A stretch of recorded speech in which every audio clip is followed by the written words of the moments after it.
Tonight on CinemaScope'd, the Jurassic Park series, a legacy tarnished or a franchise perfected. Find out now.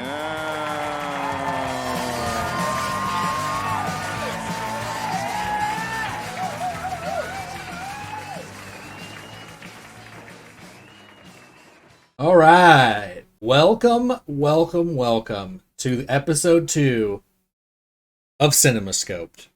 We're doing it, baby. I'm Squandered Octopus. This here is Detective Brock Rocket. Here I am. And we're going to be talking this week about the Jurassic movies. Specifically, the original, the Spielberg, the one of the first CGI movies, Jurassic Park, based on the Michael Crichton book. And then the not so great follow-up that came many years later, Jurassic World, directed, which one was that? Okay, so this one's not Colin Trevorrow, because I know he did the first one. So this is somebody different. Oh yeah, J.A. Boyana. J.A. Boyana, starring Chris Pratt after he lost a bunch of weight and became not very funny. Jurassic World, Fallen Kingdom. The sequel to Jurassic World. Not even actually Jurassic World. We're doing the follow-up. Yeah, we're doing the follow-up because it deserves it. Let's be honest. It deserves it. Diggle said, "Oh, that's Bones. It was nicknamed that David Boreanaz gave her. That's why. That's why her name was Bones." That's some leftover Bones talk. Speaking of Bones, if anybody's watching this or listening to this and they're like, "Why the hell are these guys talking about Bones?" Yeah. Maybe you should check out when we do these live. You know, because we do them live. We're here on the Derailed Games Twitch channel. Yep. And you can get all those juicy extras. But you know, that's just gone to the ether now, and you'll have to hope we pick up Bones Talk next time, because this time we are Jurassic Park all the way, from henceforth. I thought you were going to make a fossil segue. That would have been clever. So that's a good way to announce next episode will be co-hosted by Unrelento instead of myself. So, because she has better segues. She's ready. I'll be honest. All I could think of, I've been trying to figure out a way to make a Jurassic pickle joke. Why pickle? You know, like those old Vlasic. It's a Vlasic pickle. But yeah. Well, to be honest with you, I didn't think it was up to snuff, and now me explaining that I was attempting to do one, I think is probably worse. But we soldier on. Yeah, we do. So yeah, Jurassic Park, 1994, I think. 93. 93. At least so says IMDb. This movie's almost as old as I am. That's right. You recently had a birthday. You get a good little birthday. Happy belated birthday. I'm an old man now. Yeah. Let's go. Yeah. But yeah. So yeah, almost as old as Jurassic Park, based on the Michael Crichton book. Wondering if you've ever delved into the source material. I own it. Mm-hmm. Like a very old copy. I think it was like a grandparent's or something like that. Mm. But I've never actually read it.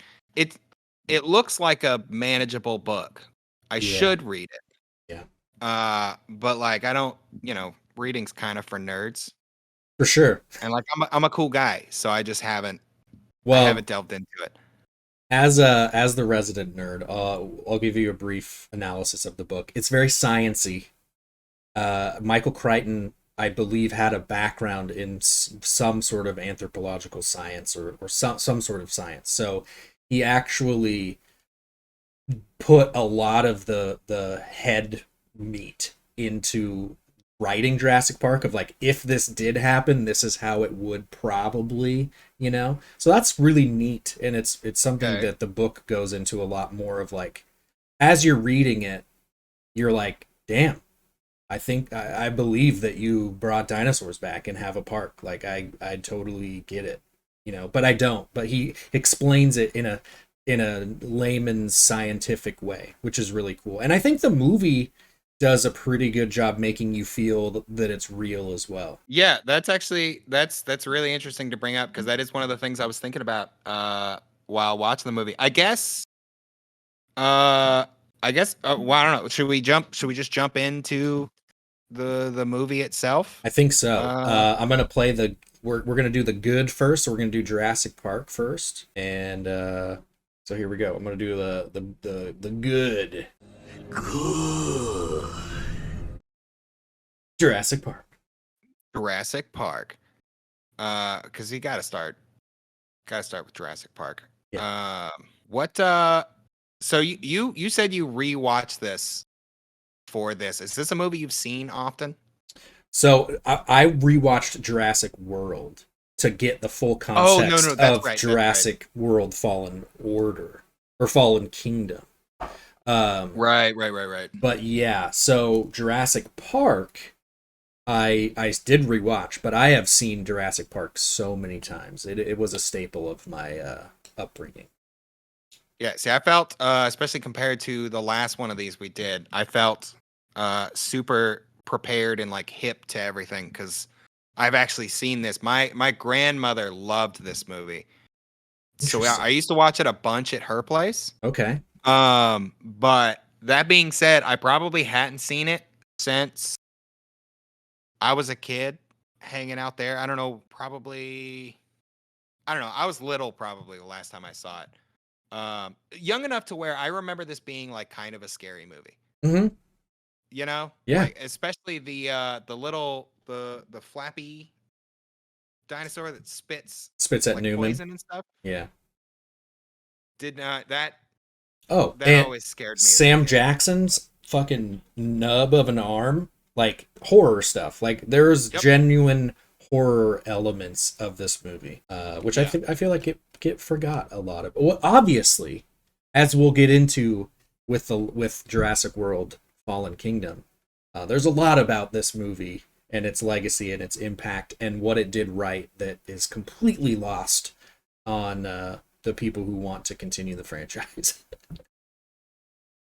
But yeah, it is really, really scary. And I watched it a lot as a kid as well. Was very scared of the Velociraptor going through the kitchen, after the kids and, trying to pull down the dumbwaiter door and, looking through the little circle thing, they're shutting the door on the Velociraptor hand, and then the lock, It is so much stuff, so tense. Unrelentless says Jurassic Park holds up pretty freaking well. Those practical effects, agreed.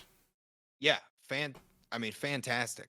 Yeah. Holds up to today's standards. Yeah. I think it does. Which is interesting. So much of this makes me I feel like so much of this I'm just gonna bring back up with the next one because I keep wanting to compare what this one does well to subsequent Jurassic movies. You know what I mean? Yeah. I guess to try to keep that at bay. There was a number of things, I guess, which it's probably because I haven't seen it since I was an adult. But things like I forgot or didn't realize in the first, like from watching it as a kid. And I feel like the biggest thing that stood out to me is it surprised me in a lot of ways I feel like Jurassic Park's like two movies. Okay. Like because the first it's a 2 hour, what is it? 2 hour and 7 minutes, and that's including credits. The first hour of this movie is just a bunch of scientists at a park. Sure. Looking at dinosaurs. Yeah. And like I didn't remember, like I remember so vividly them being chased by stuff. I was surprised at how much time is spent just like in a peaceful park. Yeah. Which is very interesting because if you think about it, I think some of it's we're gonna have to talk a little bit about the other movies. But briefly, the other Jurassic World Fallen Kingdom is almost like two movies as well. But it's almost opposite. Where the first part is action getting off the island because of the volcano, and the second one is in this mansion. Really boring. Right. And really boring, just people stuff. This is, I think I didn't even really think about it like that until you said that, but that's really interesting that there's so much groundwork put into the first hour of this movie. who these characters are, what their everybody has a motivation. Everybody has, and granted, we're coming from a novel, which is cool because Die Hard was based on a book too. But these coming from a novel, you have a better chance of having an actual story arc and actual character developments for these characters, and they really bring them to life well, because Ellie's motivation, she wants to be a parent. Sam Neill doesn't want to be a parent, and then you got the kids and Hammond, who's like, I want to do good, but I also want money. Yeah. Oh my God, too. Yeah, the character intros in this movie are so fantastic Mm-hmm. and like so efficient. I found it interesting, especially compared to the other movie. One thing I realized while I was watching it is, like, with both this and Die Hard, there's such an efficiency. Like, I'm really interested if moving forward, if we watch more of these movies, if like I notice that more and more as like the mark of a really good movie. Mm-hmm. Because like I feel like in the first like 7 or 8 minutes, you've had a scene or two with all of the main players. Mm-hmm. You pretty much know everybody, like from the first interaction. The interaction in the caravan when they first meet Hammond Mm-hmm. is so good, and like even down to him coming down in a helicopter because he's just like a rich guy who's kind of doesn't know what he's doing. Yeah. But like at the same time, like, I don't know, not only was all the introductions are so efficiently done, but also like pretty much everybody's acting like there's not really that many bad guys. Like Mm-hmm. everybody's, even Hammond, his heart's in the right place more or less Yeah. for the most part. The lawyer is kind of a greedy bastard, but like Yeah. other than that, hell, even Newman, I feel like all in all, especially in today's day and age, like I get it. Yeah. Like if he's just like underpaid guy, maybe Yeah. fuck those people. Totally. Like, Yeah, and I get that. I like too in the because when you meet Newman, he's like this, goofy. He's like laughing a bunch, and Mm-hmm. like he's like a weird, fanatical guy. But he says, like when he finishes his meal or whatever, and they bring the check, and then he just kind of like stares at it, stares at the dude who's supposed to buy these dinosaurs, and he's like, "Don't cheap out on me. That was Hammond's mistake." And then Mm-hmm. got like it's such an efficient. With that one line, you're like, "Oh, I get exactly what Yep. I get exactly what he's doing. I get why he's doing it." Like, Yeah. Yeah, that's a good point. The script is really tight. And I don't know who's credited as the screenplay, writing the screenplay, but it's clearly, not easy to adapt a novel into a movie. It hardly ever works well. But when it does, it can be really successful like this. And, whoever was behind that was, I agree, very efficient in setting up these characters, because it's such a beloved movie and it's so remembered, but you do forget about how much groundwork is set at the beginning. And it's paced so well that even when you rewatch it, it feels good. You're still like, okay, I know where we're going, and then bam, you got the T-Rex breakout scene, and all hell's breaking loose, and yeah. then the stuff that you remember. Yeah, it was nuts because I wasn't bored at all. Mm-hmm. Like even as I started, because I'm keeping track of the time just for the sheer reason that I'm trying to like you know have come up with stuff to say Mm-hmm. while I'm watching it. But even as I realized, I was like, we're 45 minutes into this movie. Like I Mm-hmm. wasn't bored. I was still like into all of it. And yeah, I was surprised at how much it's both efficient and yet they really take their time to like set everything up, set up all the stakes and like Yep. and kind of speaking of setting that stuff up, which also something I thought about when you were talking about how sciencey the book is. I thought the when they're first going through, when Hammond's like walking them through the park and stuff, and they do the whole like educational video thing Mm-hmm. before they like see all the scientists. First off, uh, genius way to do an exposition dump. Like, Yeah. absolutely fantastic. One of the best exposition dumps I've seen in a minute. Dino DNA. Yep. And also the whole, it's such a like a recognizable kind of exhibit that they're at, and like the whole thing is kind of shaped through, being almost educational, Hmm. as a while explaining how all the how the rules of the universe effectively, which Yep. almost makes it's not like realistic, but like you buy into what's going on. Does that make sense? 100%. Yeah, they're setting up the rules for the story so that, which adds to like the believability of it. Like if Mm-hmm. I know the rules of this world and you can explain to me how you brought dinosaurs back in a way that children, teenagers and adults can all kind of understand, like Yeah. I think that was the hardest part of the whole story, is not making this seem like Blade Runner. Like, okay, this is just far in the future, that I'm my believability, my what is it called? Suspension of belief is Mm-hmm. maxed out. Where this is like, I don't really have to suspend my disbelief that much. Like, I kind of understand what's happening here, and this seems like, I wonder when this is going to happen for real. Yeah, and like the world they're in, like it's such a ridiculous, you know, unrealistic like concepts they're working with Mm, as far as like bringing back dinosaurs.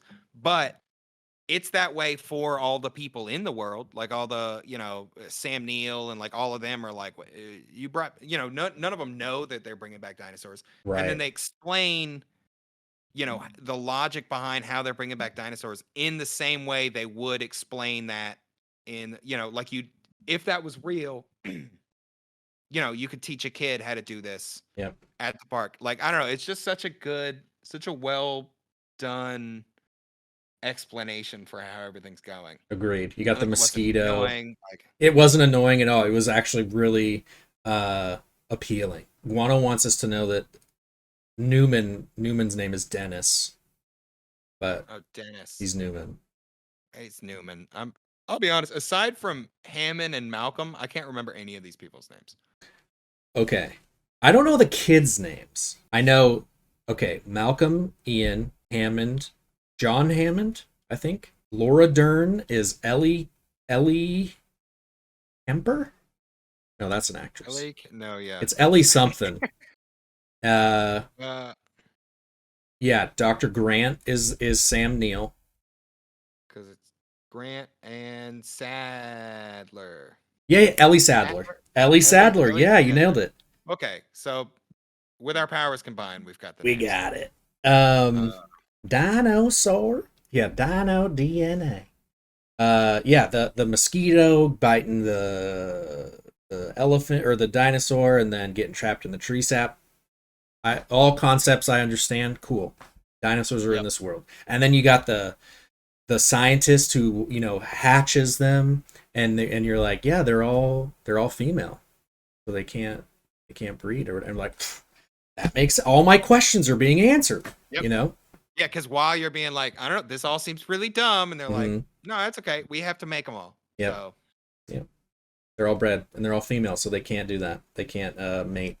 Let's see. Guano says the guy that hatches them gets made into the big bad in the video games. is that BD Wong? Because that's I another guy whose name I don't know, but like the oh character's name. But I oh know yeah, the yeah. the actor's BD Wong. Is he the bad guy in the new ones? I believe he is a semi antagonist in the new ones. I believe Yeah. Oh, BD Wong. I that's love his seeing that name. guy. I don't know why, but yeah, that's the actor's name. He's because he's on Law and Order, I believe. Wow. I know he was on Um, Mr. Robot, Doctor Robot. What was it called? okay, yeah. Mr. Robot. Mr. Robot, and he was some sort of leader of this elite, Dr. Wu. Yeah, but going back to that, all your questions are answered. Because as the audience member, you're like, you can't bring dinosaurs back. And they're like, actually, we can. We took the DNA and it was trapped in the mosquito because, you've had your blood sucked by a mosquito. You're like, I fucking have had my blood sucked by a That's a mosquito. good point. Yeah. And then you're like, okay, but aren't they just gonna fuck out there and you're gonna create a bunch of dinosaurs? And he's like, actually, no, they're all female because we breed them here. And you're like, my God, this is real. These guys have thought of everything. Yeah. So yeah, that's what I think they take the layman's science from the book and they really bring it to life and you're along for the ride from the get-go, and literally because they are on a ride and they have to like break out of the thing. I love that when Dr. Grant is like pushing himself out of the holster or whatever, and he's like, Dr. Grant, you can't get up. But those guys don't follow any rules at all. I will say, as likable as all the main characters are, Mhm. like they're getting off all the rides at the wrong time. Like you might be a dinosaur expert, Mhm. but there's like dinosaurs out here. Like chill out. Like when they all got out of the freaking the electric cars, like right before shit starts to hit the fan. And like they just happen on they happen upon like a sick dinosaur or whatever. Mhm. They're like, oh, we can help. But like before that, they just like got out of don't get out of the car. What are you doing? Why are you I getting out of the know. car? Like, What are you doing? Yeah. It's this not a is very safe good place. it's not a very good test. But yeah, they're like, but you kind of understand it too. Like if you're really into basketball and you get to go meet Michael Jordan in his heyday, you're gonna be like, get me out of this fucking car. I want to go meet, So like these are archaeologists have only seen these bones and they're like, wait, Yeah. this dinosaur is out there. And I love that initially they're really excited and they're looking out the windows and they're like, oh my God, this dinosaur, it's this dinosaur. And it's just a bunch of shrubbery and stuff. And you're like, yeah, they probably aren't always going to be like coming out to the front to be like, hello, I'm a dinosaur, like a parade. It's like, sometimes you're not going to see shit, and that's going to be really disappointing. Guano says, it's not quite enough DNA of the dinosaur, so they throw in some frog DNA. Bada bing, bada boom, you got some nature finding a way. We're just gonna toss some frog in there. Yeah. I do like, speaking of when they're like trying to go through all the exhibits and it's all just shrubbery. I'm pretty sure I didn't like go back to check or anything, but I'm pretty sure you don't see any like predators until shit hits the fan. Like, Other I think that's than, the only time to see like carnivores. yeah, that's true, because even in the cold open, in the rain, when they're trapping, and he's like, shoota, Yeah. like you don't even see it. They do the Jaws thing, which again, Spielberg, but you don't see it. You're like, damn, what the fuck is that thing? That thing's pretty nasty. I think they do kind of do the Jaws thing where you don't see a predator for a long time, like hours.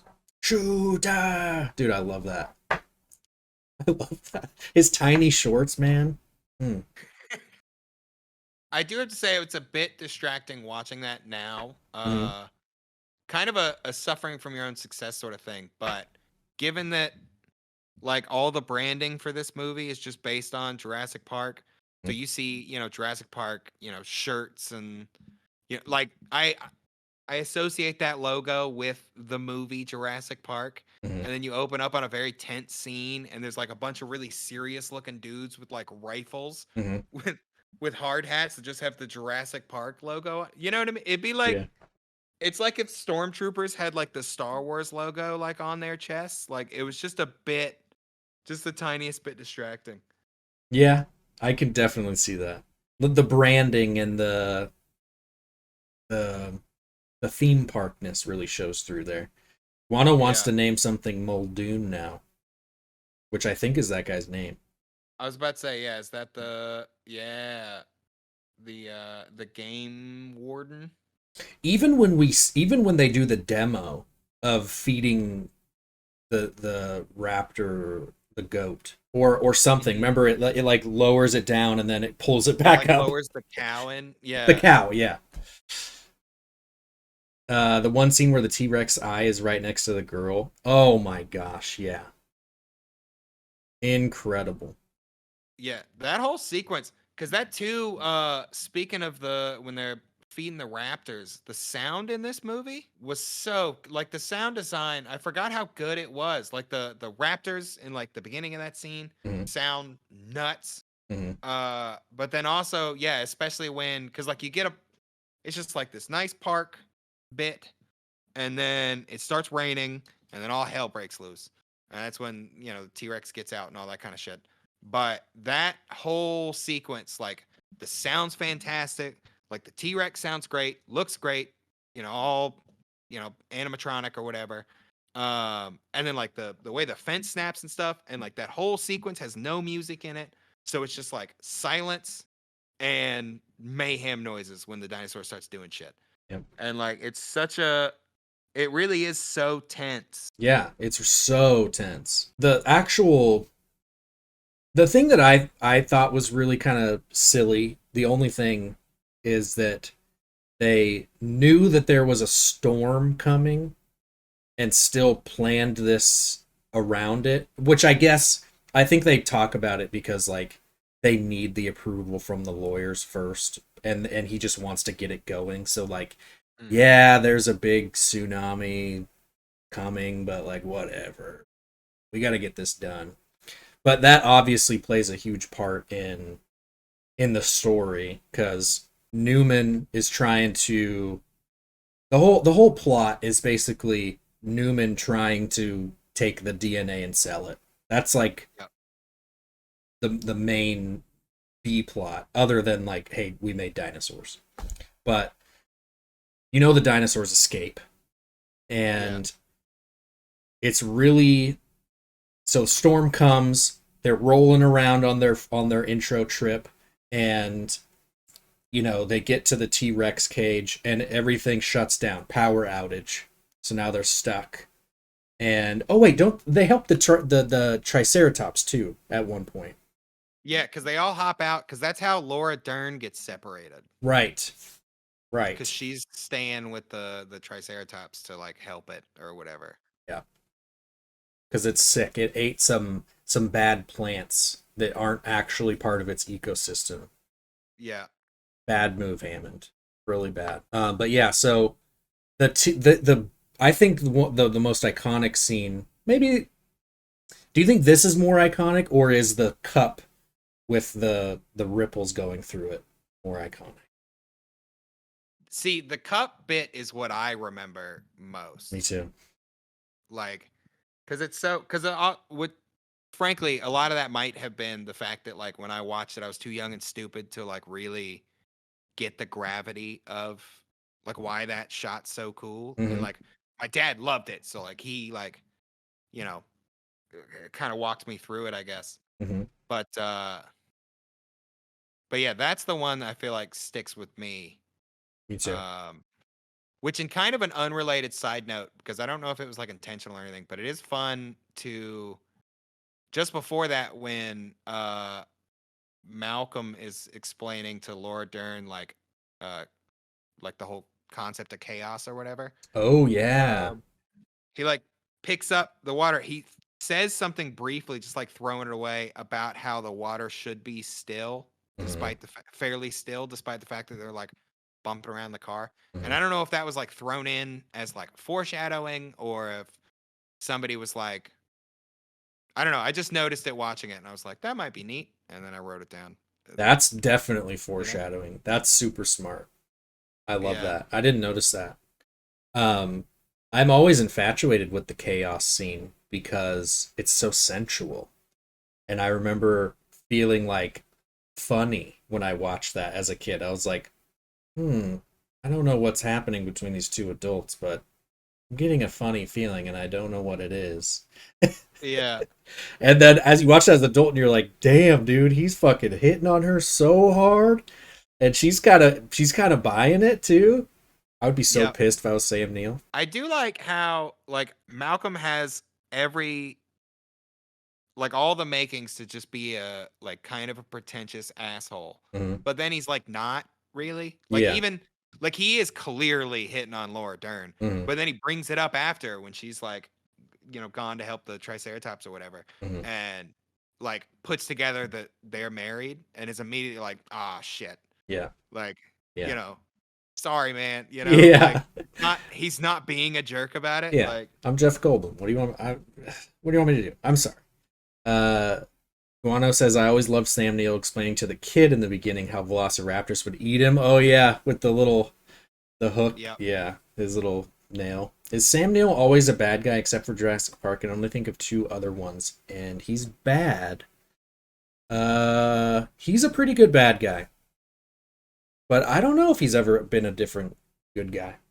I have a hard time imagining Sam Neill in another thing. Like he's one of those famous people that I just like know for being a famous person. Mm-hmm. You know? Yeah. Because the only Hunt for thing Red off the top of October? my head, is he in that? I don't know. In my head, he is? I have no idea. Because I know he's a bad guy in shit. What's that show about the old British Peaky Blinders? Oh, right. But that's the only other thing I can picture him in. But yeah. I heard that. So the T-Rex breaks out, and I heard that it's like roar or whatever was like a mixture of 7 different sounds of like a gorilla and a lion and like a train and all these things like sound engineered to make the T-Rex roar sound like primal and kind of natural, but like not of our kind, So yeah, it was pretty cool. Natural, but like not to our experience. Yeah. That is nice too. Because it won the Oscar for best sound. Best sound. Yeah. What a weird sounding Oscar award. It's just got the best sound. Just say it. Jurassic Park. It's got the best sound. Yeah. It's got the best sound. Best sounding name. Yeah, no, all the sound design is just fantastic. Yep. That whole seeing the first like meeting the T-Rex, it's just as good as it ever was. Like it's so I noticed, especially in a lot of scenes like that, this movie is, if you like really want to pick at it, full of some kind of like dumb things, like almost arguably like plot contrivances. Because like, why the hell did the little girl turn on a flashlight? Like, what good did she think that was gonna do? Like, what? Because as soon as she turns on the flashlight, everybody's like, "Oh Jesus! Now the dinosaur is gonna eat you." Right. And her herself is like, "Oh shit! How do I do? What do I do?" Like, just shine. I think she's literally just like fucking with stuff, like being an idiot. But frankly, I don't have a problem with it because you get the eye bit, which is still so good. Like, and the it's like 90% practical. I know that like the long neck at the beginning is CGI, which I think still does pretty good, but the T-Rex stuff is so animatronic. It's so practical. Like, could you imagine the scene? It's CGI. When it comes, the T-Rex comes down and knocks the glass out from the top, and they like hold it, and it's like trying to get them through the glass. Like, you can't do that CGI. That doesn't work CGI. But it's all practical, and it's so good. Yeah, it's so, and like you can really feel it genuinely seems like they put these kids in danger. Mm-hmm. Yeah. Like the whole, because there is a couple too, like there's a couple moments when the raptors are up to their raptor business that like it's suddenly CGI because it's something they just couldn't do. The raptor's like falling from something or something like that, where you're like, ugh. But yeah, it like slips. So good. It like slips off of, because I think it's in the kitchen. It like one of them jumps up on the thing and like taps its toe and like is walking, and then it like slips off, and that part's like CGI, but it's dark, so it's like, yeah, okay, it's passable, but it's also like, ooh, not great. Yeah. It's just comparatively, it's so it's so noticeable coming off of how good the rest of it looked. Yeah, so T-Rex comes out and then nudges the car off of the cliff. Sam Neill and the two kids have to like get stuck in a tree, and then you get some real character growth. You get some Sam Neill throwing the Velociraptor hook or nail.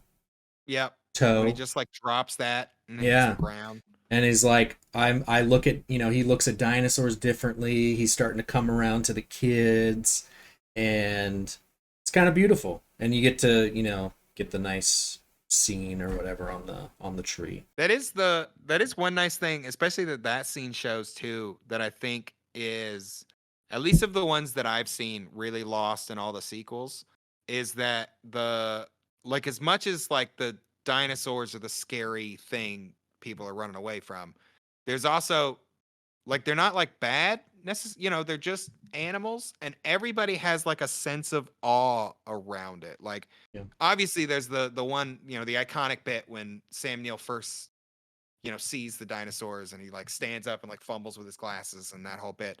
But that like sense of like amazement and like wonder looking at these creatures carries the entire time, like despite them almost getting eaten constantly. Because like when they climb up in the tree, like the next morning when they're seeing the pterodactyls.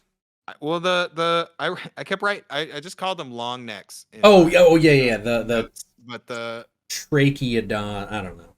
Yeah. Something. But they're like all out there, and there's despite the fact that they're in very clear and present danger, like they take that moment to be like, look at them. Like, this is amazing. Yeah. Like, look at these majestic creatures. Yeah. And I don't know. I feel like it gives like a depth to the whole thing. Like, it's not just man running away from raptors. It's like, it goes deeper in that, because everybody involved has this like genuine love for dinosaurs, despite the fact that they're there. Like, as they leave, I don't imagine any of these people being like, you know what? Fuck dinosaurs now. Like, and just deciding they suck, Yeah. I don't know, and that was really lacking in the other one we watched. Just saying. Yeah. Throwing any sort of character development at all is lacking in those sequels. The scene that also really scared me as a kid too is when little boy gets zapped off the fence. I hated that.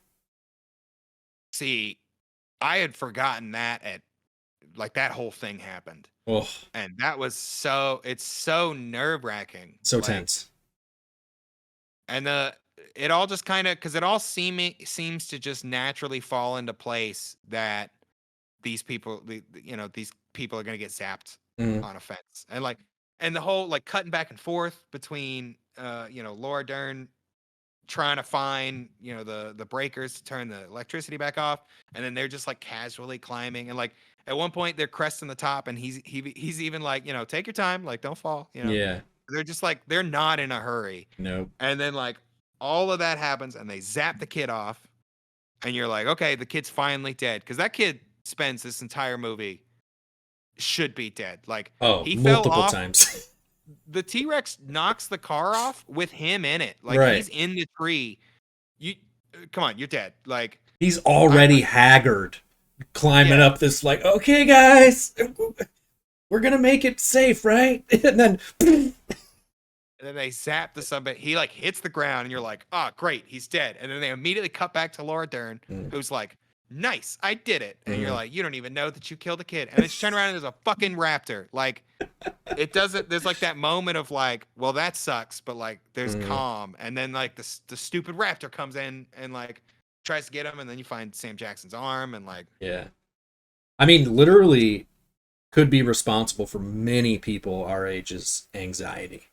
The way that sequence is edited and the score behind all of it is unacceptable for how old I was at that time. I couldn't handle the sensuality of Malcolm and Laura Dern.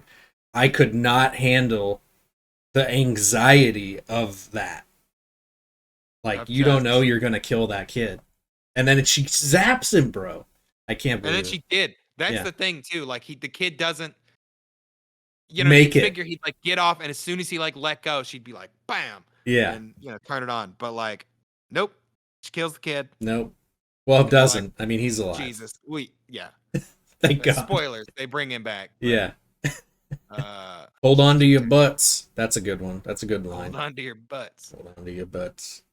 I always kind of forget Sam Jackson's in this movie. I always Until I'm forget it. reminded. Yeah. Like, damn. It's a very small role for Samuel L. Jackson. Especially the year before Pulp Fiction came out. Like, Oh yeah, that's a good call. the next year, he would be like one of the biggest stars in the world. Yeah, this is like just about peak era Sam Jackson. Yeah. Shit. You know, I've been to the pond grass area where they shot the long necks coming out of the water, like, you know, because it like stands up and like takes a bite of the thing and then and then they kind of pan over and like you see all of them like kind of come out of the pond or whatever. That's in Kauai, and it's on a film tour, so you can see all the places where they film stuff, and you drive right past that and you can still see that little body of water where they come out from. It's kind of crazy. Yeah, that's it's just it's a great. I've just got a bunch of stupid little things. Yeah, what else do you have notes wise on that? We haven't even like, talked about Newman and his. I mean, we did a little bit, but like slipping, going up when it's raining, and like, oh. Yeah, Newman was also not in this movie as much as I remember him being in. Yeah, very small role. Yeah, could have just been because his death so affected me as a kid. But like, I was surprised. Yeah, he's not in much of it. Like they set him up, and then like a good bit of time passes because like they set him up pretty early on, and then we have the rest of that first hour. Yeah, and then it's not until just before like the rain starts that like we pick back up with him. Yeah. Dennis. So Dennis is Newman's name. Mm-hmm. His last name is Nedry. Dennis Newman. Dennis Newman. Dennis Nedry. Yeah. Yeah. When I said, please. Oh, the hacking scene that the girl does at the end. I also hate that. Dude, that weird little map. What is that? Like, man, you made all the science really relatable, but you did no effort making computer science like realistic at all. What was that? I love imagining that that's in 1993, like their idea of like high tech computing. Yeah. That like it'd be a little world, like somehow that's easier, right? To have to like, and like, could she click on like a virtual room? And then it would like very slowly like zoom in. Yeah, really cinematic. This is not good, guys. Like, no. We're in a hurry. Yeah. We're in a hurry. God, we've got this hacker. Yeah. Okay, sorry, I interrupted you. What do you have for your notes? No, I've got that was one of the weird tiny little map was one of the things. Oh, really? Oh, that's funny. It was hilarious. The whole like. Yeah, I hated that. And like it's such a tense scene, but I couldn't stop looking at that. I know, what is this? Yeah, it's not good. Like, I didn't know this until after I had finished watching it, but old Hammond, the actor that plays Hammond, that's David Attenborough's brother. Get out of here. Like, Planet Earth guy. No way. It's like, yeah, there's three of them. There's three Attenboroughs. He was an actor. What's his name? Freaking. I did not know that guy was an Attenborough. What's his name? Daniel Attenborough? Richard Attenborough. He's Richard Attenborough. Hot damn. Because yeah, his brother's David, who does all the animal stuff, and then they have there's a third Attenborough who also does something notable, but I don't remember what it was because it's not David Attenborough. Yeah, wonder if he's like the ugly Hemsworth brother who's in Westworld. It's just the bonus. Old Richard Samuel Attenborough.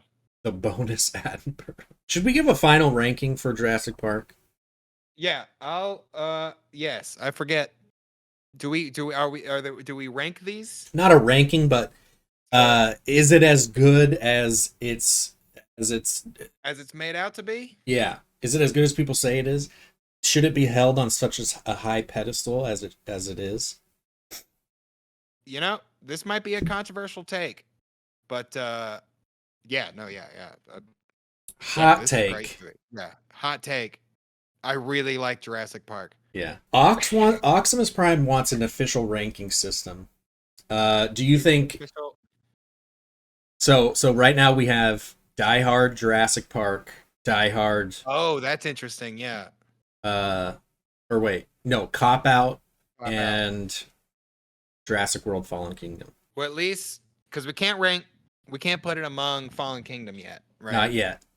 We're not quite there. We're yet to rank Fallen Kingdom.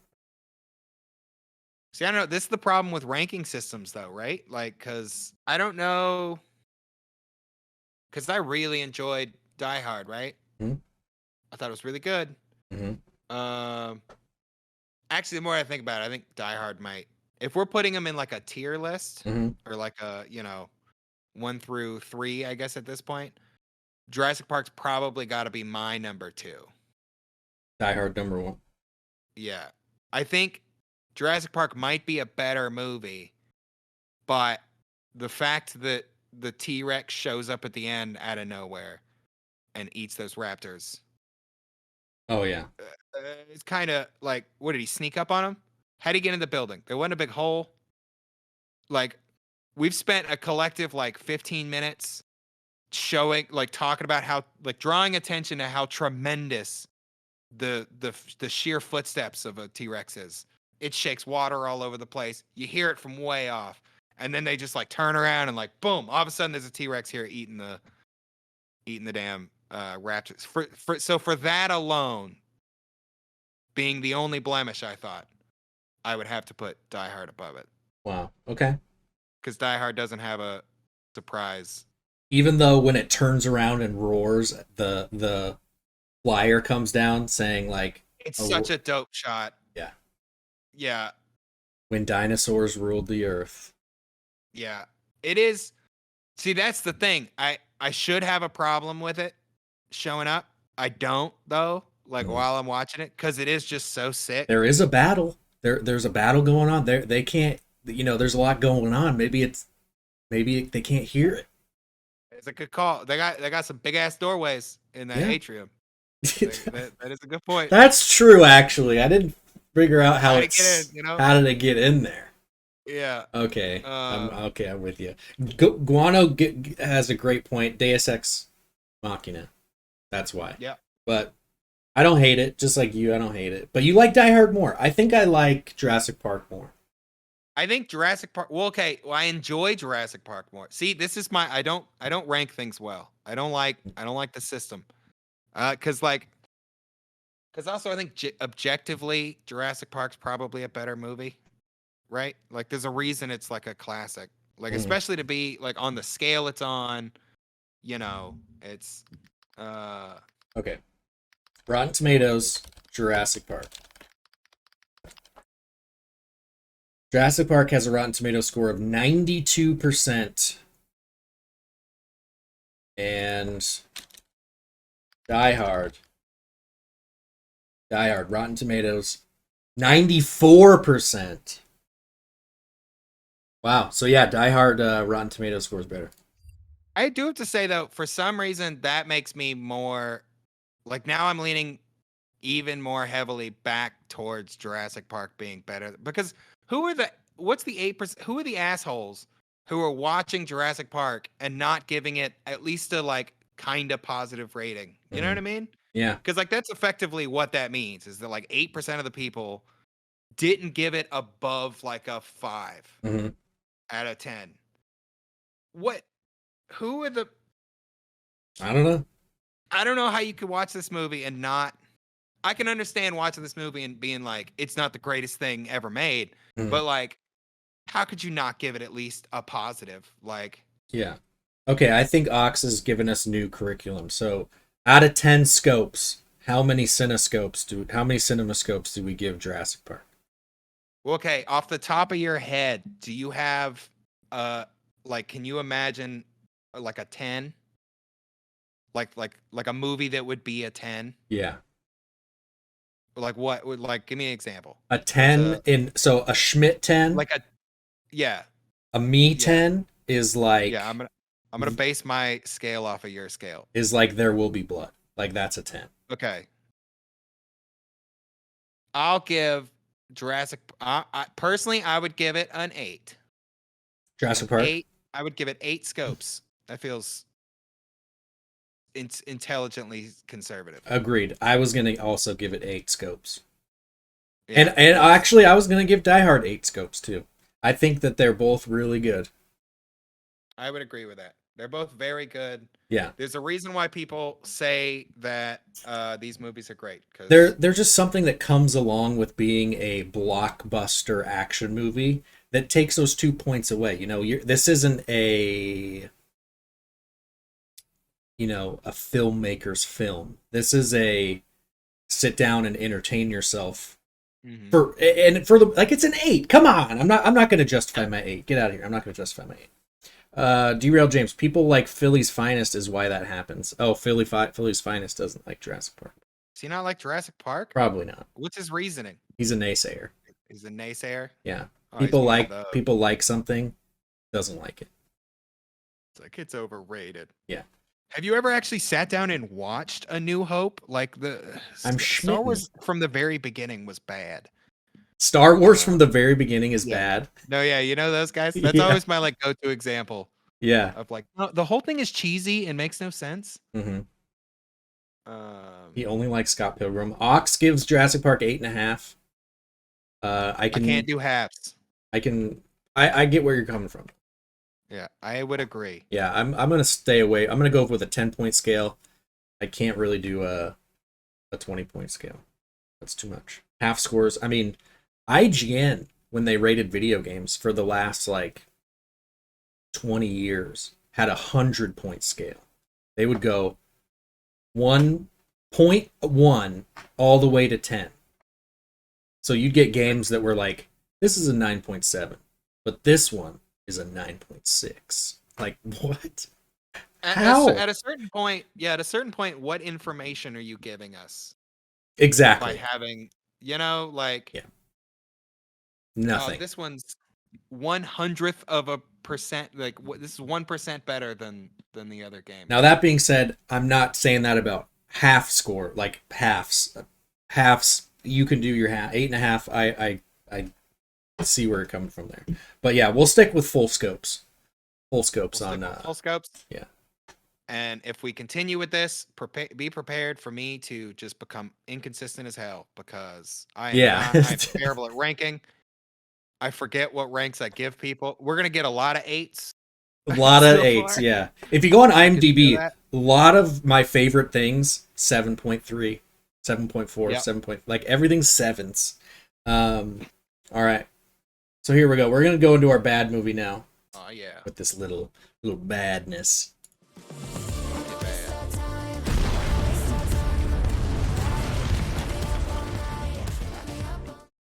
Oh my word. It's Jurassic World Fallen Kingdom. Woo! Kingdom has fallen. Oh my god. How the mighty have fallen. Yeah, so I guess just like broad takes. Mm-hmm. How'd you enjoy this one? Trash. How'd you like it? Hated it. I can't think of many things that I really liked about it. I had a hard time with most of it. Yeah. I ultimately, not to just like, jump to the end, but ultimately I feel like there is a world based on your expectations of what kind of movie this is going to be. Yeah. Where this movie doesn't totally suck. But it's a stretch to get there. Like, yeah, I did not care for this film. So like I said earlier, I watched the Jurassic World to really get the impact of the sequel, which you don't have to. You really don't. I got nothing added by watching it other than being miserable again, because I also hate Jurassic World. But does it explain why everything's underwater in the very beginning? Uh, yeah, essentially, like, Do they just flood the place? yeah, basically, Yeah. Okay. yeah. Cool. Um, That's what I assumed. it's the same thing. Like they build another park, the animals escape, but this time you have, you know, no character development, no, no, nothing that matters. You've got Ian Malcolm saying the same thing he did in the first one, and also still being correct, and nobody listening to him. Right. Uh, but yeah, you don't really have to see Jurassic World, unfortunately. Basically, it's just Jurassic Park, but way, way, way, way worse. And Chris Pratt has a special raptor that he trained. But now you know that the military knows you can train them, and they're going to use dinosaurs in the military, which is a subplot. So that's cool. That the I, like from the beginning, I was trying to keep like an even keeled expectation. And frankly, like I was more or less just in the sense that it's a dumb, blockbuster action movie. I was more or less down with it for a while until they really started talking up these raptors. Mm-hmm. The the presence of raptors has taken an importance in the Jurassic Park series that I just cannot follow. Mm-hmm. Like, I guess they're super smart, Mm-hmm. and they're like when we meet the rich dude who turns out to be a bad guy, surprise, when he's like trying to talk what's her name, Claire, into helping like steal a bunch of dinosaurs so they could like move them or whatever. Yeah. Brings up that they're having trouble finding this specific raptor, and she's like Blue, and he's like, oh, I didn't have a name, but then says, and I backed it up so I could write it verbatim, Blue is potentially the second most intelligent piece of life on this planet. Fucking really? Like, Yeah. are you really? Like, Yeah. that's the premise we're backing on this. Like, Why isn't this raptor working at CERN? just this is the smartest. You don't understand. This is the smartest thing we've ever come in contact with. We need help. Yeah. And Yeah.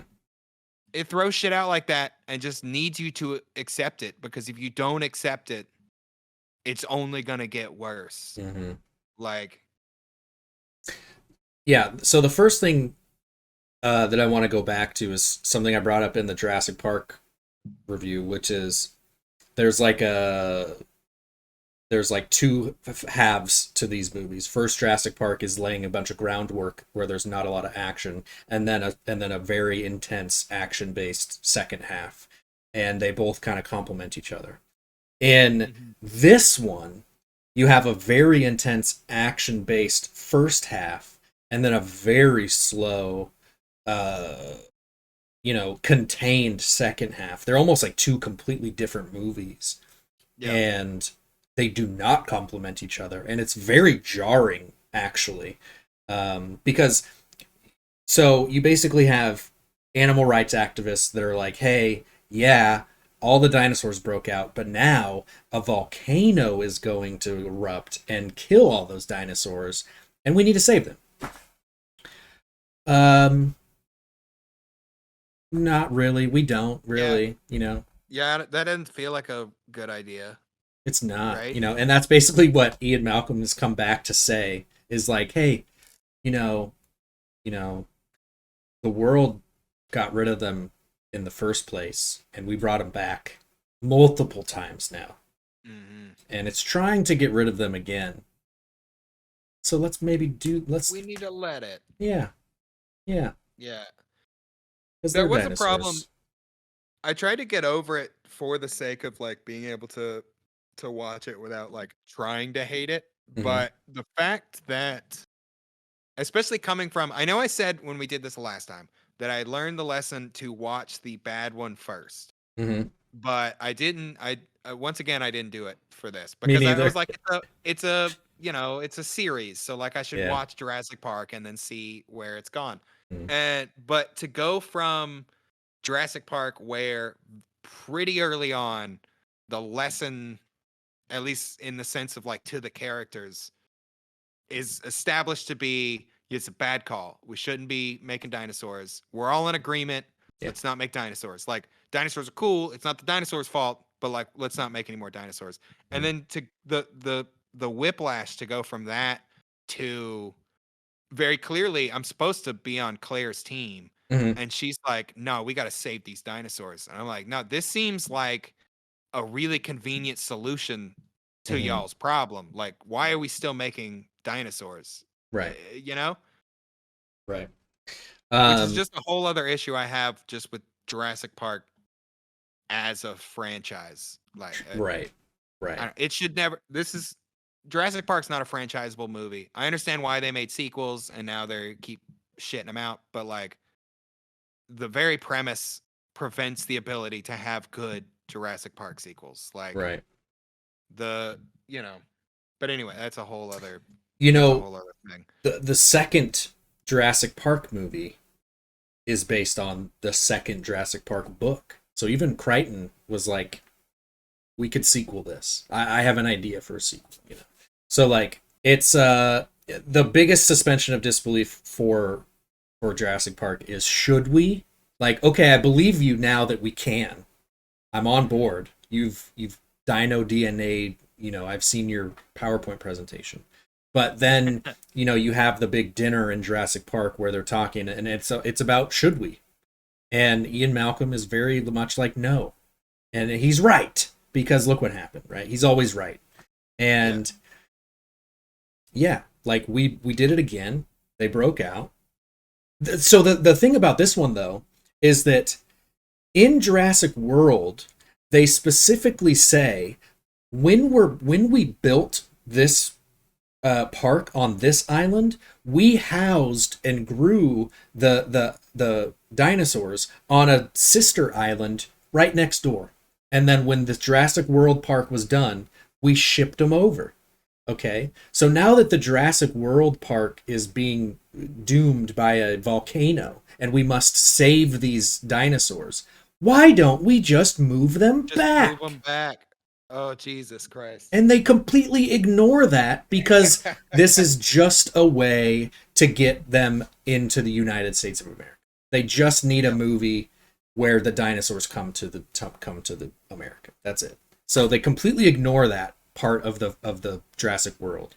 And it's really frustrating because you have to go on this animal rights activist hoopla thing where they go to save the dinosaurs, specifically save Blue because that's his little baby, and you get the T-Rex looking back and roaring in the exact same way that it does in Jurassic Park. Like, it's so many like member berries. Ugh. Yeah. I feel like that shot too happens like 3 times over like just about every time we see the T-Rex. It's so overdone. Yeah. Yeah. And like I will say I didn't expect the island to blow up so quick. So quick. I assumed that was going to be the whole thing. Yep. I didn't expect just like outright murder. Yeah. He's just like murdering some folks, and I was like, that's surprising. But it did just most of the movie. Like, going through my notes today, I realized that the majority of them are just questions of being like, wait, so this is happening? Yeah. Like, that's cool. Yeah. And that's just not a good, it's just not a good sign. And the second half of the movie is dinosaur in mansion, well, obviously, like, they're being sold to millionaires, or the military or whatever. But yeah, you have like dinosaur unleashed in a mansion, kind of little hunt around, like, okay, on paper, cool idea, maybe. And it's just completely dumb. Like, it runs around in a couple hallways and then that's it. Yeah. The whole everything, like, I was having a hard time staying on board with a lot of the plot that they were throwing out when the island was still in existence. And like a bunch of stuff kept happening. Like when the dude shoots Chris Pratt with a tranquilizer or whatever. Oh yeah. And he comes to as like the lava flow's coming, and he like flops his way out of the way. Yeah. At the end, I'm pretty sure his hand ends up in the lava, like right at the end, and there's like it like splashes when he throws Oh like yeah. his last little bit over, Mhm. and like the dinosaur that comes to eat the nerd and Claire. Oh, the annoying kid who screams and cries the whole movie. Yeah, Oh, I'm gonna be honest. I like that kid. do you? Oh, he drove me nuts. Specifically, his interactions with Chris Pratt. Okay. As much as I didn't want to like it, Yeah. I enjoyed every single one of them. Like That's when he first meets hilarious. him, and he's like, nervous about getting on a plane, Mhm. and says something about riding a horse. Like, would you ride a horse that's been like abused or something like that? Mhm. And Chris Pratt's like, I did, whatever weird dinosaur shit he did in Jurassic World, and Mhm. immediately dude was just like, we're not compatible. And like Mhm. at the end, at the end when they finally like reconvene after both having had their like separate misadventures, Mhm. when he's yelling up and he where is it, because I wrote that shit down too, where he's just like uh he like sees him on the roof or whatever, and he's like, hey, you good? And like Chris Pratt's just kind of like, "What? Yep, you." And he's just like, no. I don't know, something about the Yeah. way that dude delivered dialogue. I liked the nerd, but Fair he enough. did mostly cry. Yeah.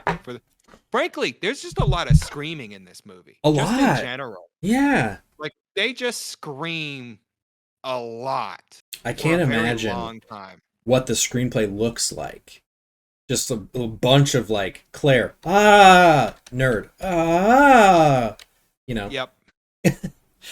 I thought the CGI was okay. I thought it looked pretty okay. It is a big budget movie, so Yeah. There's one bit when they're loading up the T-Rex right before the auction or whatever, and there's a CGI goat. Mhm. That was a very noticeably CGI goat, I Yeah. thought. That Yeah. was surprising. Yeah.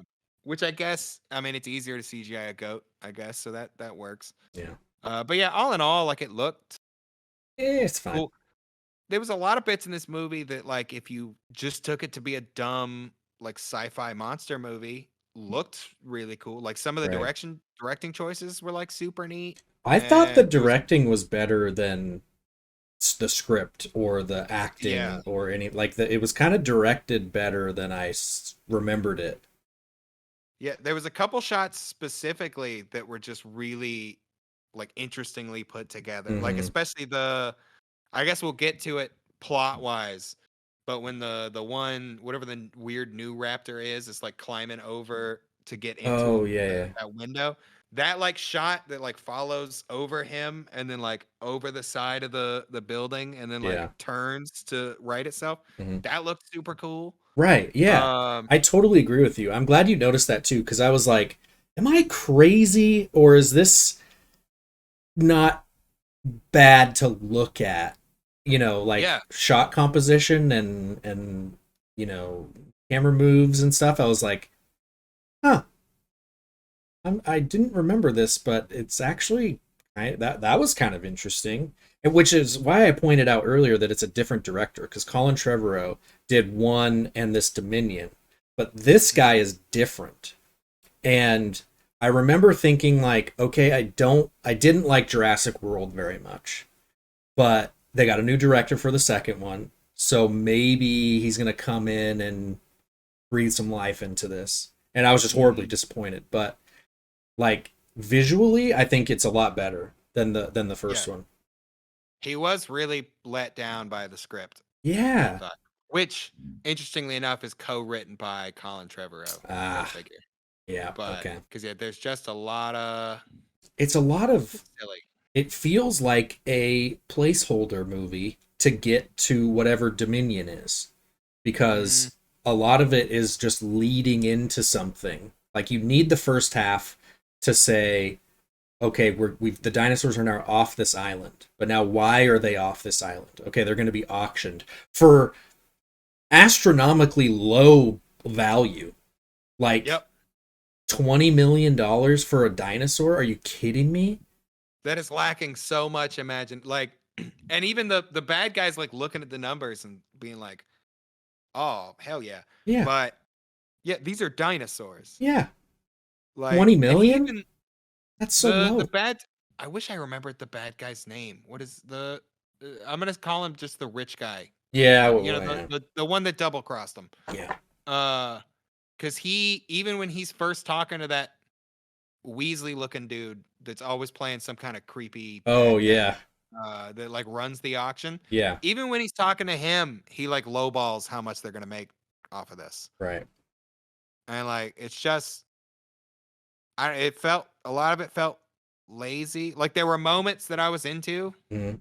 but then I feel like most of the movie was just like, don't think about it, just like Yeah. let it happen. There's like oddball humor too. Like they're in the cage with the whatever dinosaur, and he's like, "Yep, totally knocked out." And then it moves its head a little bit, and then they're like, "Oh my god, are you okay?" And he's like, puts his hand up. He's like, "Yep, I'm okay." Like, Yep. what the fuck is this? What are we doing?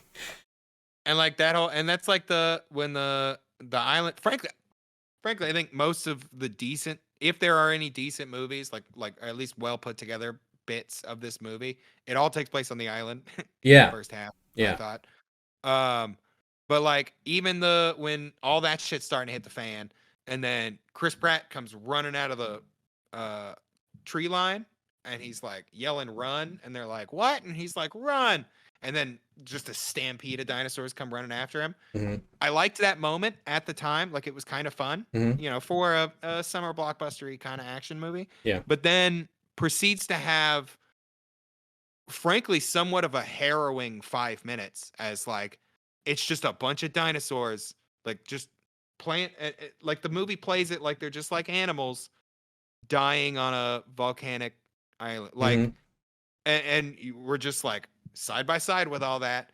But like to introduce it with like what felt like a joke, like it felt like a Yeah. very and specifically a very oh my god, this is horrifying. Han Solo, fucking Oh, this is what happens when you Harrison Ford. my old age. Harrison Ford, Jesus Christ, thank you. A very Harrison Ford-esque, which I mean that's what Chris Pratt's doing in these movies, right? Yeah. He's trying to be Harrison Ford, but He even has a little vest, man. He's Yep. yeah. Mhm. But to go from that to just the cries of all these large, beasts dying on a beach Mhm. because they're all gonna burn to death was just, I didn't like it. I didn't care for it. I'll be I honest. didn't either. It's it felt impactful, but I think it's just because I have empathy and I Yeah. like animals. Right, exactly. But at the same That's time, I love animals, but I'm also not on board to go save them because Yep. it was kind of a mistake in the first place, and it's They're just not not a good supposed to idea. exist. Yeah, not a good idea. So there's that too. So you're kind of like forced to feel like a bad person if you don't want to save these dinosaurs, but it's like, wait a minute. I'm not a bad person, but also this is just a bad idea. So yeah, it's kind of fucked up and manipulative of that stupid ass screenplay. Yep. I feel like we're gonna keep coming back to that specific point too, because Mhm. I think that's the rotten core to this movie is like there's so many things that doesn't make sense that this movie asks you to buy, but like that's like the crux of the whole movie, and it's a dumb idea, and like it keeps coming back, and then the fact that they showed the fucking, the long neck on the goddamn island as they're like swimming away, didn't have to do that, Nope. dude. Like, Exactly. and like it's not earned, Mm-mm. but it's still sad because nobody wants to see that shit, Exactly. like it was So just, manipulative. it was unnecessary. Yeah. It upset, it genuinely upset me, but Agreed. I don't think for all the same reasons the movie wanted to upset me, like Exactly. I was mad at the people who made the movie for Exactly. putting that shit in there. Yeah. Like he's just calling out and he's so sad, and then the silhouette as like he gets engulfed in smoke, but you can still see him trying to do something. Oh Oh, my, it's I sad. know, I know. It's sad stuff. So I want to move on to the part that I hate the most, which is The revelation. You know what I'm talking about? Are we talking near the end? Like The little girl. yeah. The revelation. Okay. Yeah. So obviously spoilers, but you find out that this little girl who's been in the story is a clone of the big bad's daughter who died, and he missed her, and so he cloned her as the first human clone, which is what him and John Hammond disagreed on or whatever, and that's why their friendship broke up, because he didn't believe in it. So she's a fucking clone, and she fucking pushes the button to this cage. Let's free the dinosaurs. And everyone just goes, well, shit. Guess that's happened. And she goes, like, they're alive, like me. And the music does like a hopeful, like, swell, as if like this is what's supposed to fucking happen. You want me to be happy about the downfall of humanity now? What do you mean? Serial killers are in jail and they're alive. I'm not going to free them. What are you talking about? I like by the time I got to that point, I just have like a stream of consciousness bit for that last like 5 minutes as I was watching it, just writing down, and I just got open the cages is a dumb move, Claire, and then in all caps, what are you doing, Claire? And then oh thank God, and then just Jesus Christ, that little girl has doomed us all. Fucking, and they're just like down with it. Yeah, they're just like, yeah, we'll unleash these fucking things. Yeah, well, we got to make a third. This is a trilogy, so. The end of the movie is just like a bunch of news reports being like, "Welp, we live with dinosaurs now. We're gonna have to figure out a way to deal with that," and not like the sheer pandemonium that would be like, even in a world that knows that dinosaurs exist now, they're not in your neighborhood. Like the fucking, oh my, and and that's what was supposed to happen. We're supposed to be on board with that, I guess. You just have to follow along with it, because it's just like a little pathway from one casino to the other casino in Vegas, like this is just the air walk that you go through. Like, it's not super entertaining. It's really hot and uncomfortable, but hopefully this next casino is like, at least it's air conditioned, that's how this movie feels. It's just this awful transitory just mess, but actually built kind of well. Like the sky bridge is like, oh, that's kind of nice architecture, because it's directed way better than it deserves to be. Yeah, really. But it just follows this dumbass and I will say, for what it's worth, again, I have not seen the most of the follow-up to this, Dominion. But based on the first 5 minutes that I've seen a number of times, they don't deal with the repercussions of this worth a damn. Like, they're just like, okay, that's surprising. Well, we're all living in dinosaur world. Like, I can't remember exactly, but I'm pretty sure one of the news reports quotes like an estimate of how many people have died in the however long it's been since this happened, and it's like in the dozens. Like, it's not even like a lot of people. Like the fucking, which it would have been. Like, that's like the last time you see Blue the raptor, Chris Pratt's like, come on, come with me, and it like thinks about it, and then she's like, nah, and she fucks off, and they stand there and watch her run off, and the movie's like, oh, look at this majestic creature, like, you got to let it be free. Like, you can't, keep it. Has a very, one of those kind of vibes to it. And then he runs up on a hill, and then you see her later. She's like standing up on top of this hill, and she yells or something. And then like the camera crests over her, and it's like a fucking subdivision. And the movie presents it like oh, look at this like new world, and not, she's gonna kill the fuck out of everybody in that like, are you kidding me? There are kids who live down here who are about to get eaten. And I know we're supposed to like this Blue because she helped kill the bad guy dinosaur and kind of knows Chris Pratt, but like, she's still a fucking dinosaur. Yeah. Like, we saw her kill people earlier in this movie, and she's just unleashed on the world now. And the movie's just like, oh, Like fucking. Yeah. Yeah. It It's completely has lost what made, the original Jurassic Park good. There's like, yes, there is some suspension of disbelief. Maybe they shouldn't be doing this, but I really want to see what would happen if they did, you know? So like I'm on board. And it's got human characters that I care about, and I understand what they're doing there and why they want to do that. And I'm rooting for them.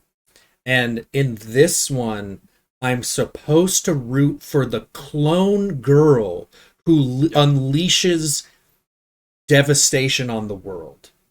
the abomination who brings upon the end of man. What? The, Yeah, I don't know. It's just- baffling.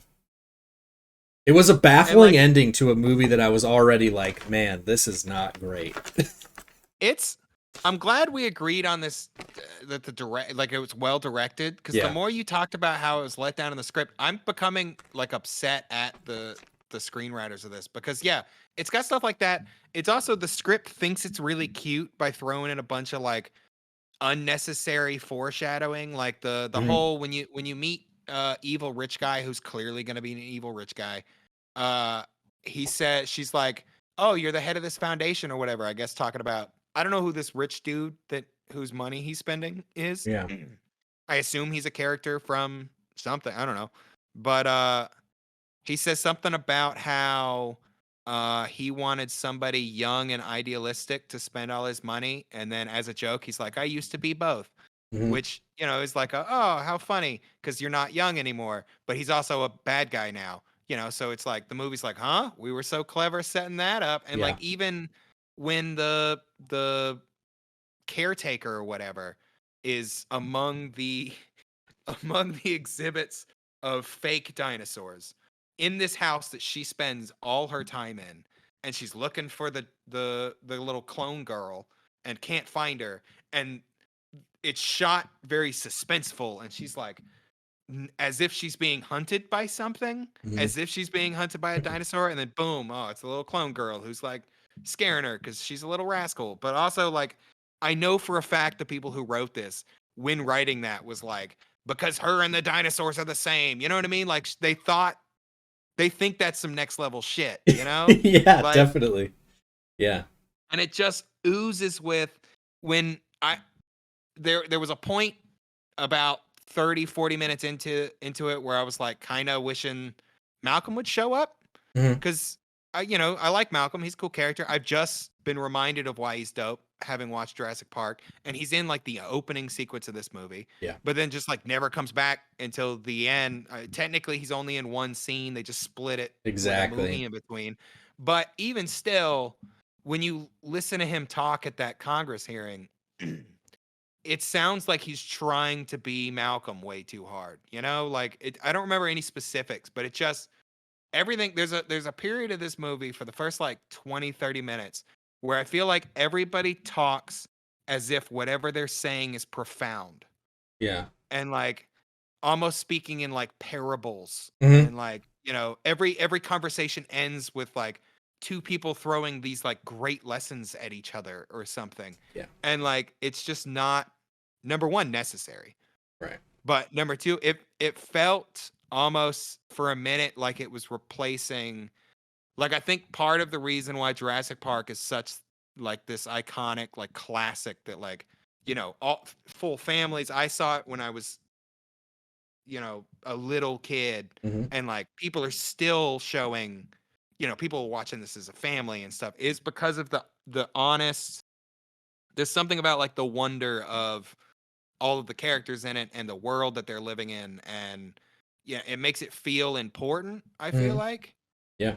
And there were parts of this movie that felt like they were trying to convince the audience that it still had that Spielberg-esque like weight and importance to it, by saying things like, you know, the kind of stuff that like a parent would say to their kid, Yeah. being, when they really love them or whatever. But like, it's all just kind of like jammed in there. They're trying to do the life will find a way scene over and over and over again. And it's like, man, you're not saying anything. I don't know what you think you're saying, but it's not. It's like high school freshman year creative writing level of like profoundness. So it's all just, I don't know. I do have to say though, that wasn't my primary issue with it, with the movie. I guess it's just as far as it being annoying. I guess first, if I could throw this in real quick, as far as like the suspense or the suspending your disbelief and all that kind of stuff, in the original, I loved its exposition, like the video, and what a genius, excuse to dump a bunch of exposition on you.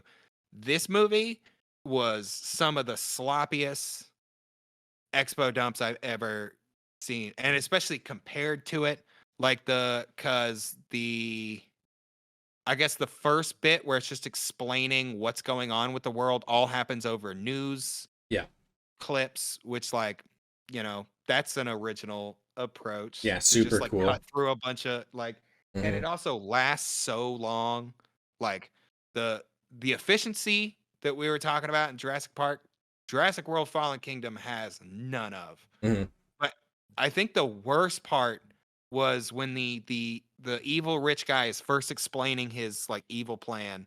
They're like, the folks are coming back on the boat with Blue and or I guess they're not even on the boat yet. They're like on the way to the boat with the raptor, and the guy's calling him on the phone. He's like, "We got it. I want my money." Blah blah blah blah. And then he hangs up the phone. He goes and finds the weird little dude who's gonna run the auction. And as soon as he meets up with the guy's like, "Where are the like, these aren't real dinosaurs." And he's like, "Well, I mean, yeah, the dinosaurs are coming." He's like, "They should be here now. I'm calling off the sale." Why the fuck would you call off the sale, dog? And the only reason he did that was so that the other guy could be like, "No, this is gonna be great." And so that the auctioneer could turn around and be like, "You have 10 minutes," so that he could then proceed to walk him through the dastardly plan. Yep. But it'd be one thing if it's just like a question, where it's clearly, I forget what they call that, but like when a screenwriter has a character ask the other character a question just so he could explain the plan. Yeah. That would be bad enough. Yeah. But like the premise of that setup was dumb as hell. Why would he call it off? And he's like, "I only deal with professionals." Motherfucker, this guy's getting dinosaurs. Yeah. You're not gonna sell these dinosaurs, dude? I don't know. Yeah, it boggles the mind, like where their headspace was when writing this. And obviously it was like not to appeal to that PG-13, maybe our audience, like Samuel L. Jackson's stub arm, like horror, like none of that. There's barely any blood in these movies. There's barely any sense of fear. Yeah, people get eaten. This is a dangerous situation, but it's all pampered up into this isn't that serious. We can unleash them onto the world. We have human clones now, Oh my god. Yeah, that is a really good point. I hadn't thought about. It's almost like you can only take the dinosaurs being evil so far, or being, I guess not evil, but dangerous. Yeah. So far, because they know that at the end, the movie's going to try to convince you that it's cool to have released them onto society. Exactly. Yeah. So yeah, they do have to toe a line. Yeah. It's like, and it completely loses the reality. Like the dangerousness, the stakes are completely lowered by that expectation because they know they have to lessen the blow because they're going to release them. Yeah, exactly. Because at the end of the movie, you're going to see one overlooking a residential subdivision. Yeah. And if you can't be like, "Oh shit." Yeah. And if you didn't already feel good about that, we have a uplifting score behind it, so you know what to feel. The score of this movie, I don't think the score of this movie is bad, but the way it was used annoyed the shit out of me. Yeah. It's just agreed. But yeah, inversely though, the only dinosaur that they could go all out with was the weird, what'd they call it? The the bioengineered laser guided raptor, the fucking Oh yeah, where the prototype that gets loose and like kills the shit out of everybody. the What? proto raptor or something. Yeah, it was like the proto or the endo raptor, Endoraptor. which it goes back to like this raptor stuff, man. Like they're way too into these raptors. Like Mhm. there's no I just couldn't. So they're gonna bioengineer raptors and sell them in the like. I guess that's cool. I mean, I guess I could imagine a world where you would sell those to, a war, like for Or application in war, but yeah, like still, or like a Jeff Bezos who's gonna hunt it. Like okay, yeah, yeah, capitalism's real. We have obnoxious, overly wealthy, but you're selling them for 20 million. You're selling them for less than these guys' boats that they yep. came here on. Like what? And the idea that that guy who he already controls the old guy who he just smothered to death. He already controls his fortune. So like he's not hard up for cash. Right. And they've got this prototype raptor that they're then gonna, interbreed or whatever, and they're gonna get Blue to raise it, and then it's gonna actually work. And then they're gonna sell those. But for and also up until this point, he's already made, it's like $160 million or something like that in this auction thus far, which is not over yet. And then for a $20 million bid, he's going to go, yeah, fuck it. Let's sell this unfinished, uncontrollable raptor. What? For $20 million. Like, this movie cost $170 million to make. Yep. This movie is as much. This Chris Pratt's, bill was as much as one of Dinosaur. That's insane. Yep. I don't understand. The fact that they're like target guiding or they're laser guided, like it was just funny. Yeah. I was really hoping, because it's clear as soon as the dinosaur gets pulled out that dinosaur is going to escape. When they were showing it off and they targeted that random guy in the crowd, I was really hoping that like they were going to really go all in on the fact that like, that's how this target system works. And when this thing got out, it was going to like find this guy and just eat this random dude. Like I was really hoping that was going to happen. Yeah. No. Which would have been dumb, but it at least would have been fun. It would have been good dumb. Yeah. Yeah. I'm for it. But yeah, I hated it. I didn't like it. Was supposed to be super smart. The fact that he like when he got tranquilized by the evil game warden, I guess, who was stealing everybody's teeth, and he like gets in the cage to steal the guy's teeth. When he first did it, and then he's laying down, there was a little bit of fear in the back of my mind. It's like, surely this guy's not pretending to be asleep because he knows how tranquilizer guns work, I guess. I mean, it's still a raptor. So like, there's no way they're going to make him like that smart where he's pretending to be asleep now. And then he like pulls out the pliers and I'm like, okay, at least he's going to wake him up when he pulls his tooth out. I can get on board with that. And then like right before he wakes up, I swear the thing looks like it smiles. Like he's like yeah, agreed. It's like vengeful because it was faking. Like he's never seen tranquilizer darts in his life, but he knows they're supposed to knock him out. Like it definitely smirked. Weird. It's too far. Yeah. Yeah. I don't know. Unrelento agrees that the dinosaurs were too cheap too, which is funny. Way too cheap. Way too cheap. It's just strange choices here, man. Yeah, really weird. The damn thing can open windows and which is really just to again just do callbacks to Jurassic Park, like trying to hide and pull the window down or pull the thing. It's all so remember Jurassic Park, because they have to bank on that. That's why they got Jeff Goldblum for a scene.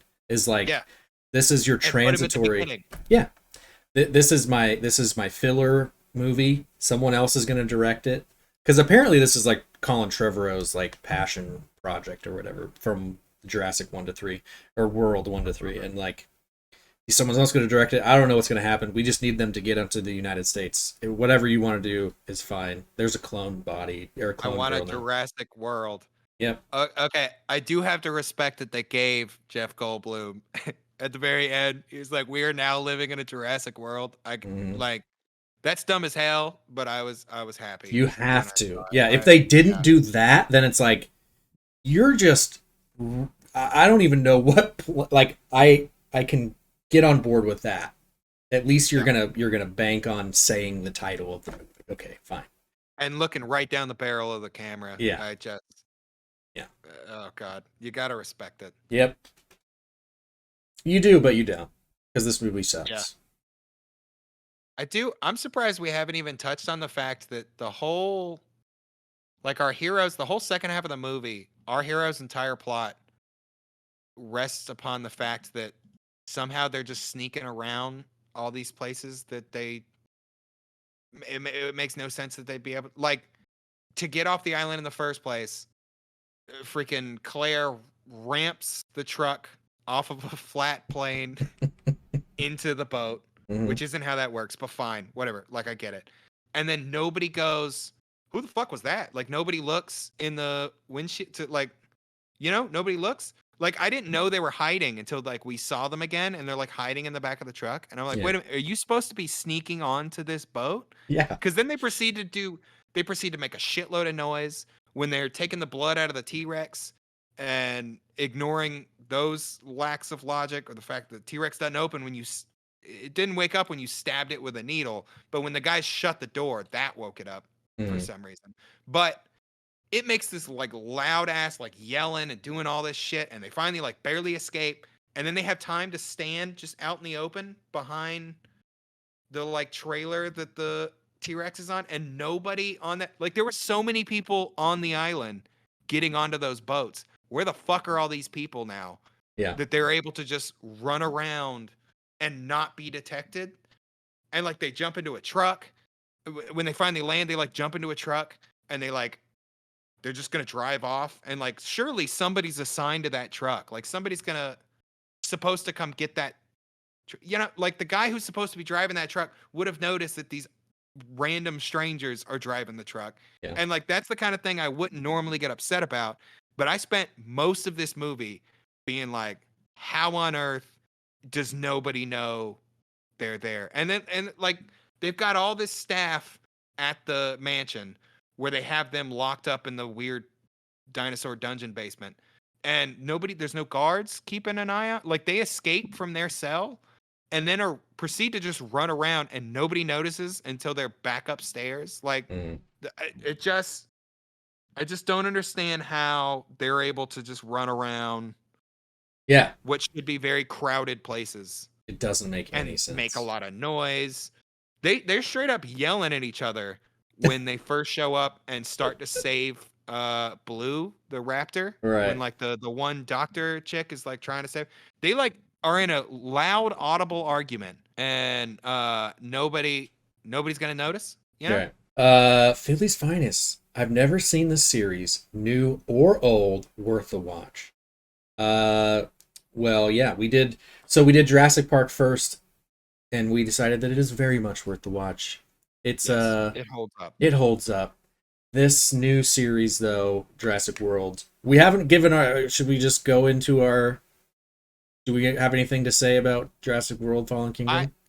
Frankly, I could continue to complain about why didn't the Indoraptor be able to smell them when it was standing right before it, and yet its sense of smell is so good that it can chase the clone girl up on the roof. Right. There's so much I could bitch about this movie for a long time, but I'm comfortable with going ahead and making our determination. So is Jurassic World: Fallen Kingdom as bad as everyone says it is?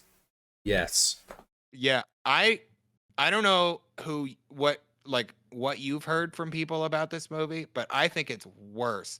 I've heard this movie was bad, but this was I did not care for this film in the slightest. Yeah, I was at a family event recently, and someone said, not to me, but two people were talking, and they were like, "Did you see Jurassic World Dominion?" And I was gonna go like, my ears peaked up, and No, I haven't seen it. Oh yeah, I really want to see it because I really liked Fallen Kingdom. I really liked the second one, and I was like, oh, So ooh, bad. ooh. I'm looking at what what the Rotten Tomato score is for this, because is it worse? Oh yeah, it is. Okay, so granted, this is not a good score, but 47% on Rotten Tomatoes. This is not a 47. No, because that means because what that means is half of people said it was all right, Yeah, because it's not. It's like, I don't know. Maybe it's not. maybe I'm just. It's it. To be fair, this very well could be a an example of us wanting more than this movie was supposed to be. Hmm. I get, a dumb blockbuster. Like, I'm sure there were Yeah. families who went to this and went to lunch afterwards and was like, "Yeah, it's pretty good." Mom just loves Chris Pratt and whatever she does, whatever he does. Like, but it just, I don't know, But bad. the thing about bad movie. Jurassic Park is that you had the same amount of people who went to go see it. Like mom just wants to see Jeff Goldblum with his shirt off, Yeah. and kids want to see dinosaurs, and everybody comes out of that like, damn, that was really fun. And like, sure, some people want to see Chris Pratt because he's funny. Some people, but like, there are some things that are objective, and objectively on paper, this movie sucks. And we agreed that like directing, maybe not so much on that guy. There's some bits that look nice. Yeah. All of the when it would be dark and like a strike of lightning or like lava would fall or something Mhm. and show a dinosaur, all of those bits look dope. Yeah. Like, those were all great. Mhm. It's just, yeah, The it's just a shitty dumbass script, story. the shitty, no character development, no character arcs. Nobody has any. I don't care about anybody, and the plot is so contrived, and there's too much fan service. Yeah. So how many scopes do you give it? See, uh, I don't. Let's see. What's a like a 3? Yeah. Okay. Is Perfect. that good? We're Is that a good aligned. amount of scopes? Yeah. Yeah. I was Okay. gonna give it a 3 too, but I wanted to see what you would say. Yeah. There are Uh, definitely worse movies. Like, if yeah. someone were to come up to me and talk about how good they thought this movie, I wouldn't bully them, you know. I would have some But questions. yeah, it's bad. It's I would have to make those questions as not condescending as I could, but I would have some questions if someone was like a big fan of this movie. yeah, But I was in that situation at that family event, and I didn't. I just shut up because I was like, I want to start a fight. be tough. Yeah. I do. This movie strikes me as the kind of movie, like, I feel like if it was in a foreign language that I didn't speak, Mm-hmm. and like somehow I ended up watching it, I think I would like it. Maybe. Does that make sense? Yeah. Because, like, I'm not really paying attention to the plot because there's like that whole, I can't understand what anybody's saying, and like I'm trying to keep up with subtitles. I Mm. think in a situation like that, I think it'd be like, yeah, it'd be fine. Yeah. Yeah. That weird raptor was scary looking Right. and had a couple of fun suspenseful moments Ooh. when it was hunting them, and like all they could do was hear the taps of its little whatever you call the big claw Yeah. on the floor while it was hunting them. That's a cool little moment. Yep. But just the movie as a whole didn't make any sense. No, and it didn't do justice to Jurassic Park, No. to the Jurassic Park awesomeness. It was a lot of, yeah, it felt like most of this movie was reverse engineered, Mm-hmm. and I stand by my filler thing. yeah. No, I think that feels like a great description of this movie. not a standalone. No. But Philly, you should, if you've never seen the original Jurassic Park, and you got like a 55, 60-inch TV with maybe a little sound bar, you're in for a treat. Get a Blu-ray. It's probably on something. real good. It's on HBO Max. HBO Max. Oh, pop it on. You will be in for a treat. Get some popcorn. That is a good movie. It's fun. Yep. And it's a real good popcorn movie. You know, it's good. It will continue to stand the test of time, I imagine. So Jurassic Park 8 scopes, 16 total, and then Jurassic World: Fallen Kingdom 3 scopes per 6 scopes total. We're both looking at 3. Oh, I'd be really interested when we disagree with one. So yeah, I think that does it for episode 2 of CinemaScope. You say? Yeah. So far we're learning that things continue to be as we expect them. I'm really hoping for a surprise soon. Cop Out, I will say, was a little bit of a surprise last time. Yeah. I didn't expect it. I didn't expect to like some of it. But yeah, this one was a little by the numbers. This was about as it. Mm-hmm. You know. Sometimes you can. But in a way it isn't, because it's worse. Jurassic World: Fallen Kingdom is worse than people say it is. That is a good point. Yeah. I'm kind of surprised I don't hear more people. Well, okay, I would say I'm kind of surprised I don't hear more people like really complaining about this, but at the same time, like being that, because Jurassic World's not good, you said, right? Like, I don't like it at all. And I've seen it, and I don't remember. The only thing about Jurassic World I remember is that one lady getting needlessly brutally eaten, like near the beginning. But I'm wondering if that movie was just so bad. Like, I don't know if there are like big Jurassic Park fans out there who are like would see a movie like this and be like, they're killing our franchise. But no, I mean, as far as I know, the Jurassic Park fan people love these ones, and it's just because it's new Jurassic Park. They'll take anything, you know. Well, the plus side, it's over. It is. There's no more. I think Dominion was the last one. Yeah, I think it's a trilogy. Yeah, so hopefully they're not going to be making these anymore. Fucking A. I'd be fascinated to see what Colin, what's his name? Colin Trevorrow will do next. Yeah, he's supposed to. He also had a failed Star Wars Episode 8 script. Yep. Which, God Almighty, I might have to read now since he took part in writing this script. I started to read it and then I stopped. I don't remember why. Because you can find it online. Okay. Weird fun fact. Apparently, the director of Fallen Kingdom directed the first 2 episodes of that new Lord of the Rings show. So. Oh, interesting. I know he did do a movie called The Orphanage, which I liked as a. I just recently, I was listening to a podcast that talked about. They were talking about that movie. I had never heard of it, but yeah, it's good. Now I've heard of it come up like 3 times in the last couple of days. You might have to watch it. So yeah, stick around for the raid.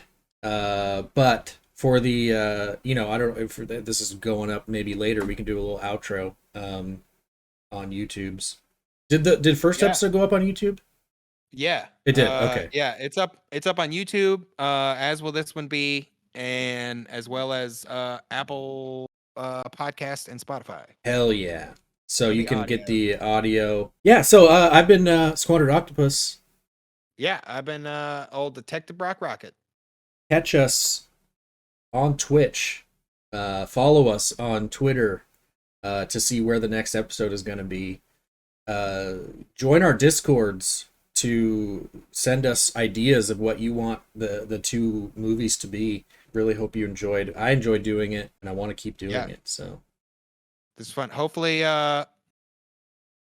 we can get another one. Maybe probably looking next month, unless something else comes up. And keep following us on stuff, and you'll hear about it. And just as a quick outro, you know what the journalist says to the reporter, to the news reporter for the Sports Tribune. They say that's a hit. That's a hit. All right, we'll catch you next time. All right, so now we just got to find someone to raid. Any raid suggestions in the chat?